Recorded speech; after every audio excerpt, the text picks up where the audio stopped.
வணக்கம் மக்களே, welcome to ADA 24/7 Tamil. நான் உங்கள் அருண். ரயில்வே தேர்வுக்கு நீங்க தயாராகிறீங்க அப்படின்னா யாரெல்லாம் ரயில்வே தேர்வுக்கு தயாராகலாம் அப்படின்றத பத்தின ஒரு சின்ன வீடியோ பதிவு தான் இது. ரயில்வே எக்ஸாமினேஷன் அப்படின்றது வந்து பாத்தீங்க அப்படின்னா இயர்லி ஒன்ஸ் நடத்துற தேர்வுகள் கிடையாது. மற்ற தேர்வுகள்லாம் ஆண்டுக்கு ஒரு முறை நடத்துவாங்க. பட் ரயில்வே தேர்வுன்றது ஒவ்வொரு பதவிகளுக்குமான காலி பணியிடங்களை ஒவ்வொரு ஆண்டும் நடப்புவாங்களா அப்படின்னா நம்ம எதிர்பார்க்க முடியாது. இதுவரைக்கும் அப்படிதான் நடந்துட்டு இருக்கு. இனிமே அது மேபி மாறலாம், மாறாம கூட போலாம், சம்திங் ரைட்டா. பட் எனக்கு என்ன அப்படின்னா, இந்த ரயில்வே தேர்வுக்கு நம்ம யாரெல்லாம் தயாராகலாம், யாருக்கெல்லாம் கரெக்டா இருக்கும் அப்படின்றத பத்தி ஒரு சின்ன விஷயம். ரெண்டாவது என்ன அப்படின்னா, சார் நான் அகாடமிக் எக்ஸாமினேஷன்ல ரொம்ப நான் வந்து கம்மியான மதிப்பெண்கள் தான் நான் எடுத்திருக்கேன். நான் வந்து பெரிய அளவுல வந்து பாத்தீங்க அப்படின்னா எனக்கு வந்து இதெல்லாம் கிடையாது, எனக்கு வந்து பெனிஃபிட்லாம் நான் வந்து பெருசெல்லாம் பண்ணது கிடையாது. ஸோ என்னுடைய இதுக்கு எனக்கு ரயில்வே எக்ஸாம், ஒரு கவர்மெண்ட் எக்ஸாம் சாத்தியமா, நான் என்னால ஒரு எக்ஸாம் கிளியர் பண்ண முடியுமா அப்படின்ற கேள்விகளும் நிறைய பேருக்குள்ள இருக்குது. கண்டிப்பா நான் ஒரே ஒரு விஷயம் நான் சொல்லுவேன், ஆசைப்படுங்க, பேராசைப்படுங்க, தப்பே கிடையாது. ஏன்னா அதுக்கான உழைப்பை கொடுக்க நாம ரெடியா இருக்கோம் அப்படின்னா பேராசைப்படுறதுல கூட தப்பே கிடையாது. நம்ம அதை உழைச்சு நம்ம கஷ்டப்பட்டு படிச்சு தான் எக்ஸாம் கிளியர் பண்ண போறோம். நிறைய பேர் சொல்லுவாங்க, ஆசைப்படு, வேலைக்கு போகணும்னு ஆசைப்படு, அது என்ன கவர்மெண்ட் வேலைக்கு போகணும், உனக்கு இந்த பேராசையா தெரியலையா அப்படின்னு கேட்பாங்க. படுறது தப்பு இல்லையே, பேராசையில என்ன தப்பு இருக்கு? அதை நான் உழைச்சு நான் கஷ்டப்பட்டு நான் எக்ஸாம் கிளியர் பண்ணி போறேன். அது யாருடைய உழைப்பையும் நான் சுரண்ட போறது இல்லை. அந்த இடத்துல யாரும் எனக்கு ஹெல்ப் பண்ண போறது இல்லை, யாரும் என்னது யாரையும் நான் ஏமாத்தி போறது இல்லை. அப்போ ஆசைப்படுறதுல, பேராசைப்படுறதுல தப்பே கிடையாதுன்னு நான் கண்டிப்பா சொல்லுவேன். சரிங்களா? ரைட். ஸோ இந்த வீடியோ பதிவுல நம்ம பேச போறது யாரெல்லாம் ரயில்வே தேர்வுக்கு தயாராகலாம் அப்படின்ற பத்தின ஒரு சின்ன இன்ஃபர்மேஷன் தான் இதுல. ரைட்டா? நீங்க பார்த்துட்டு இருக்குது நம்ம ADA 24/7 தமிழ். இதுல உங்களுடைய போட்டித் தேர்வுக்கு தேவையான அனைத்து வீடியோக்களும் தொடர்ந்து எங்களுடைய சப்போர்ட் வந்துட்டே இருக்கும். மறக்காம நம்ம சேனலை சப்ஸ்கிரைப் பண்ணிக்கோங்க. அண்ட் நம்ம ADA 24/7 மொபைல் ஆப்பையும் மறக்காம டவுன்லோட் பண்ணிக்கோங்கப்பா. அண்ட் அதே மாதிரி டெலிகிராம் குரூப்லயும் ஜாயின் பண்ணிக்கோங்க. நிறைய அப்டேட்டட் இதுல இருந்து உங்களுக்கு கிடைக்கும். சரிங்களா? ஓகே. எஸ், அதே மாதிரி மொபைல் ஆப் மறக்காம மொபைல் ஆப் டவுன்லோட் பண்ணுங்க. டெய்லி படிப்பதற்கு தேவையான ஃப்ரீ மெட்டீரியல்ஸ் உங்களுக்கு கிடைக்கும். லைவ் கிளாஸஸ், ரைட்டா, நம்மளுடைய ADA 24/7 தமிழ் வழியில ரயில்வே தேர்வுகளுக்கான வகுப்புகள் ஜூன் 9 முதல் நம்ம ஸ்டார்ட் பண்ண போறோம். சரிங்களா? ஜூன் 9 முதல் வகுப்புகள். இதுக்கு Y249 அப்படின்ற ஆஃபர் கூட பயன்படுத்தினீங்க அப்படின்னா மேக்ஸிமம் டிஸ்கவுண்ட் கிடைக்கும். ஸோ மறக்காம கிளாஸஸ்ல இணைந்து கொள்ளுங்கள். சரிங்களா? ஓகே.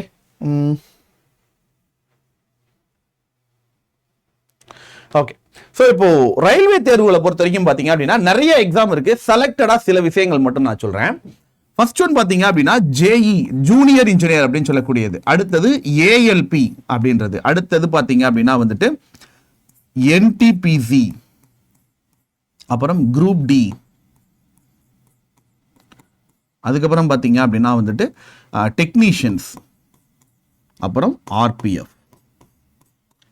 RPFல SI தேர்வு இருக்கு, கான்ஸ்டபிள். ரைட். ஸோ இது இந்த வருடத்திற்காக மட்டும் கிடையாது. It's long term video. இது வந்து எப்போ வந்து ஒரு ரயில்வே தேர்வுக்கு தயாராகும் அப்படின்னு நினைச்சு ஒரு மாணவர் எடுத்து பார்த்தாலும் புரியணுன்றதுக்காக தான் எல்லாத்தையுமே எழுதிருக்கேன். சார் இதுல வந்து இந்த நோட்டிபிகேஷன் ஆல்ரெடி வந்துருச்சே சார், இதை பத்தி நம்ம ஏன் பேசணும் அப்படின்னு நினைக்க வேண்டாம். சரியா? ஸோ அவங்களுக்கு புரியணும் அப்படின்றதுக்காக. ஸோ JE அப்படின்றது பாத்தீங்க அப்படின்னா இட்ஸ் ஜூனியர் இன்ஜினியர். அது பேர்லயே இன்ஜினியர் வந்துருச்சா, அப்போ ஒன்னு டிப்ளமோ அல்லது இன்ஜினியரிங் முடிச்சவங்க மட்டும்தான் இந்த தேர்வை எழுத முடியும். மற்ற யாரும் அதில் எழுத முடியாது. ரெண்டாவது ALP, அசிஸ்டன்ட் லோகோ பைலட் அப்படின்னு சொல்லும். ட்ரெயின் ஓட்டக்கூடிய டிரைவர் பதவி. ஸோ அந்த பதவியுமே வந்து பாத்தீங்க அப்படின்னா வந்துட்டு அதுக்கு செலக்டடான சில டிபார்ட்மெண்ட் படிச்சவங்க மட்டும்தான் அப்ளை பண்ண முடியும். குறிப்பா இன்ஜினியரிங் படிச்சவங்க அப்ளை பண்ண முடியும். சரிங்களா? அடுத்தது பாத்தீங்க அப்படின்னா NTPCல 2 கேட்டகரி இருக்கு. அதாவது ஒன்னு +2 மட்டும் முடிச்சவங்க அப்ளை பண்ணலாம், இன்னொன்னு டிகிரி முடிச்சவங்க. ஓகேவா? டிகிரி முடிச்சவங்க அப்ளை பண்ணலாம். ஸோ டிகிரி குவாலிஃபிகேஷன்ல வந்துட்டீங்கன்னா எல்லா பதவிகளுக்குமே நீங்க எலிஜிபிள். +2 தான் முடிச்சிருக்கீங்க, college first year second year படிச்சுட்டு இருக்கீங்க அப்படின்னா நீங்க அந்த டிகிரி வராத +2 மட்டும் எலிஜிபிள் இருக்கக்கூடிய பதவிகளுக்கு மட்டும் நீங்க எலிஜிபிள் ஆவீங்க. அடுத்தது பாத்தீங்க அப்படின்னா குரூப் D. குரூப் Dங்கிறது ஒரு 10th குவாலிஃபிகேஷன்ல அல்லது ITI குவாலிஃபிகேஷன்ல நடத்துற ஒரு தேர்வு அப்படின்றதுனால குரூப் D வந்து பாத்தீங்க அப்படின்னா லோயர் கேடர்ல வருவோம். ரைட்டா? அதுக்கு அடுத்தது டெக்னீஷியன் வந்து குறிப்பா நமக்கு ஃபுல் அண்ட் ஃபுல் ITI தான். ITI முடிச்சவங்க மேக்ஸிமம் அப்ளை பண்ணுவாங்க. RPF பொறுத்த வரைக்கும் பாத்தீங்க அப்படின்னா நீங்க SIக்கு வந்து டிகிரி முடிச்சிருக்கணும் அண்ட் கான்ஸ்டபிளுக்கு 10th முடிச்சிருக்கணும். ஸோ இதுதான் வந்து பாத்தீங்க அப்படின்னா RPF, railway protection force, railway police இருக்காங்கல்ல அந்த தேர்வு. சரிங்களா? ஸோ இதுதான் மேஜரா எல்லாரும் எக்ஸாம் எழுது. இது போக ஒரு சில தேர்வுகள் இருக்கு, நான் அதை பத்தி பேசல. ஜென்ரலா இதை பத்தி நான் பேசியிருக்கேன். ரைட். இப்போ ஏன் இந்த கான்செப்ட் யாரெல்லாம் அப்படின்ற ஒரு கேள்வி வரும்போது, சார் அப்ப இவங்க தான் எழுதணும், அவங்கலாம் எழுதக்கூடாதுன்னு இருக்கா அப்படின்னா அப்படி கிடையாது. ரயில்வே தேர்வு அப்படின்றது நான் ஆரம்பத்தில் சொன்ன மாதிரி ஆண்டுக்கு ஒரு முறை நடத்துற தேர்வு கிடையாது.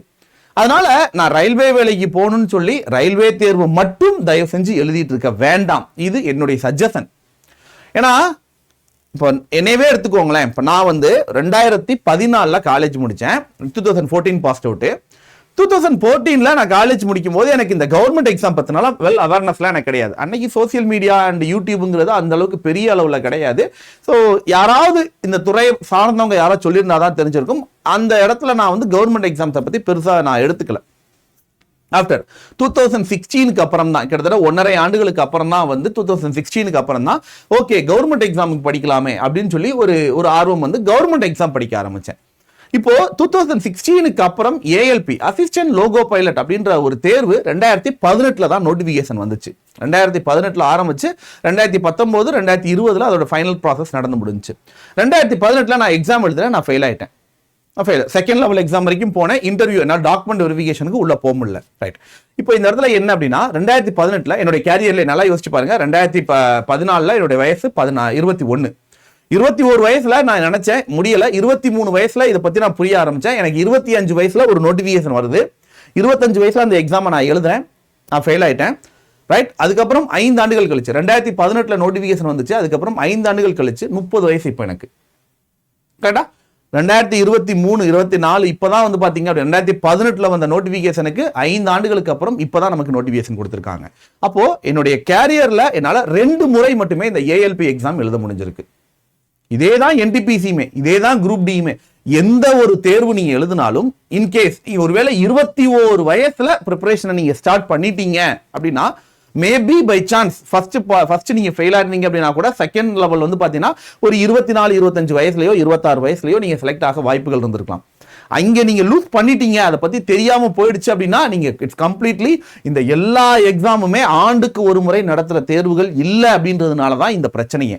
அப்போ நான் ரயில்வேல தான் வேலைக்கு போகணும் அப்படின்னு சொல்லி அதை மட்டுமே குறிக்கோளா வச்சு நீங்க உட்கார்ந்து இருந்தீங்க அப்படின்னா யானைக்கும் அடிசருக்கும் அப்படின்னு சொல்லுவாங்கல்ல, நம்ம சொல்ல முடியாது. நம்ம நல்லாவே தயாராகிறோம், பட் இன் பை நேச்சுரல் ரைட்டா நம்மனால ஒரு நல்ல பெர்ஃபார்மன்ஸை கொடுக்க முடியல. ஜஸ்ட் ஒரு பாயிண்ட் மார்க்ல என்னோட மார்க் போயிடுச்சு, என்னால டாக்குமெண்ட் வெரிஃபிகேஷன் வரைக்கும் உள்ள போனேன், என்னால உள்ள போக முடியாத சிச்சுவேஷன் வந்துட்டால் பாஸ் ஆகணுங்கிற நம்பிக்கையில எல்லாருமே பண்ணுவோம்.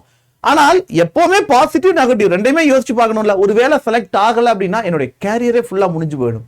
கிட்டத்தட்ட ஒரு 5-6 ஆண்டு காலம் நான் காத்துட்டு இருந்ததுக்கு பலனே இல்லாம போயிடும். கரெக்டா? அப்போ தேர்வுக்கு படிக்கும் போதே சேர்த்து கூடுதலா ஒரு தேர்வுக்கு நம்ம படிக்கலாம். எப்பவுமே எக்ஸாமினேஷனுக்கு ஸ்டார்டிங் பீரியட்ல என்னைக்குமே 2 எக்ஸாம் எழுதலாம் 3 எக்ஸாம் எழுதலாங்கிற அந்த ஐடியாவை எப்பவுமே வச்சுக்காதீங்க. ஒரு எக்ஸாமோட கம்ப்ளீட் சிலபஸ் கவர் பண்ற வரைக்கும், அந்த பேசிக்ஸை கம்ப்ளீட்டா கவர் பண்ற வரைக்கும் அந்த ஒரு தேர்வு என்னவோ அந்த தேர்வுக்கு முழுமையா தயாராகுங்க. அதுக்கப்புறம் அந்த சாயல், அந்த தேர்வினுடைய சாயல்ல இருக்கிற ஏதேனும் இன்னொரு தேர்வை நம்ம எழுதுறதுல தப்பே கிடையாது.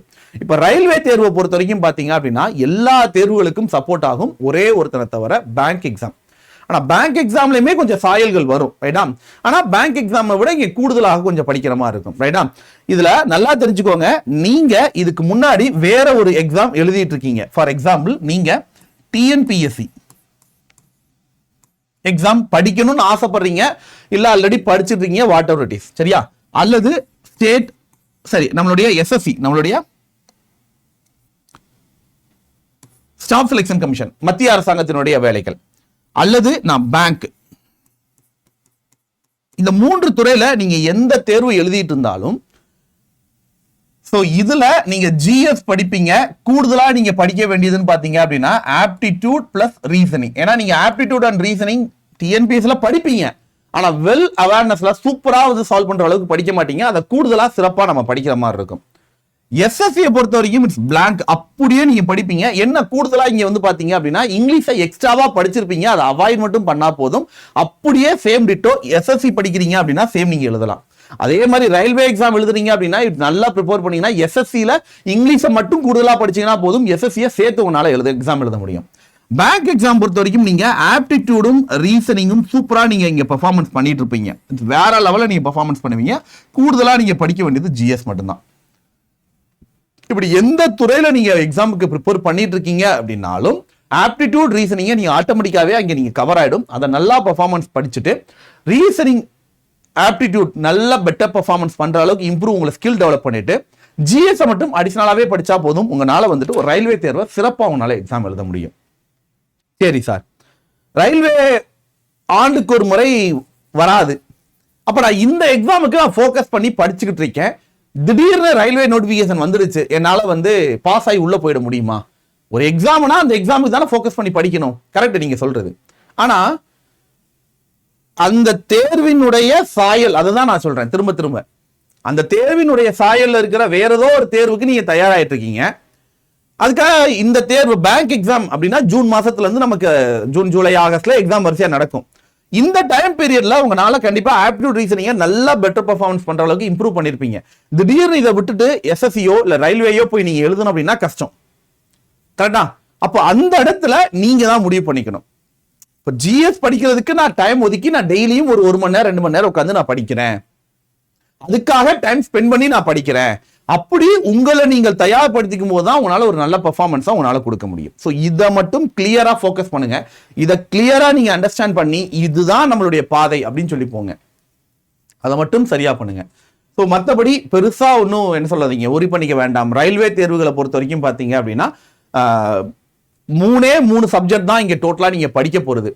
Reasoning, aptitude, general studies. இப்ப நான் சொல்லியிருக்கிற இந்த எல்லா தேர்வுகள், ரைட்டா, எல்லா தேர்வுகள்லையுமே நீங்க படிக்க போற 3 சப்ஜெக்ட் என்னென்ன அப்படின்னு கேட்டீங்க அப்படின்னா ரீசனிங், ஆப்டிடியூட்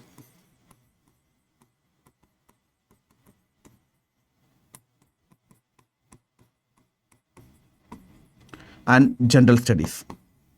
3 சப்ஜெக்ட் தான் நீங்க படிக்க போறீங்க.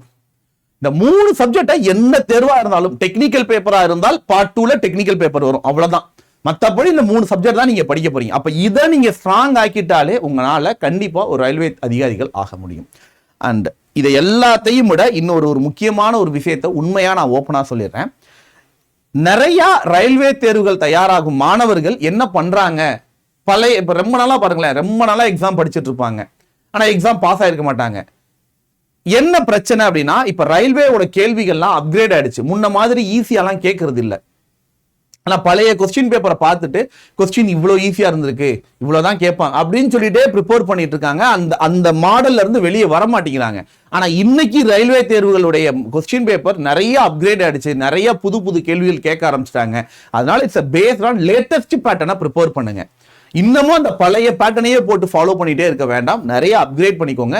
நீங்க பாஸ் பண்ணணும் அப்படின்னா அப்கிரேடட் கொஸ்டின்ஸா நீங்க ஃபாலோ பண்ணி தான் ஆகணும்.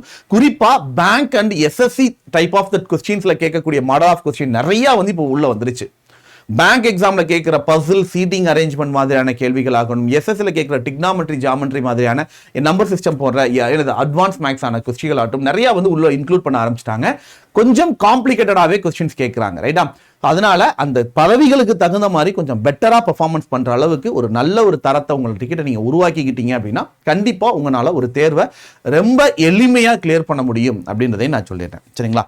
ரைட். ஸோ ஓகே, நான் இதோட கம்ப்ளீட் பண்ணிடுறேன். அண்ட் அதே மாதிரி நீங்க எக்ஸாமுக்கு ப்ரிப்பேர் பண்றீங்க அப்படின்னா கண்டிப்பா உங்ககிட்ட நீங்க பண்ண வேண்டிய 3 விஷயம் என்ன அப்படின்னா, பிராக்டிஸ், பேசிக் ஃபர்ஸ்ட் நீங்க ஸ்டார்ட் பண்றது, பிராக்டிஸ் பண்றது அண்ட் டெஸ்ட் சீரிஸ் போட்டு பார்க்கறது. இந்த 3 விஷயத்தை நீங்க பண்ணா மட்டும்தான் உங்களால ஒரு கிளியர் கட் ஆஃப் கொண்டு வர முடியும், சரிங்களா? ரைட். ஸோ நம்மளுடைய அடா 24/7ல basic foundation class for railway தேர்வுகளுக்கு ஜூன் 9 முதல் நம்ம ஸ்டார்ட் பண்ண போறோம்.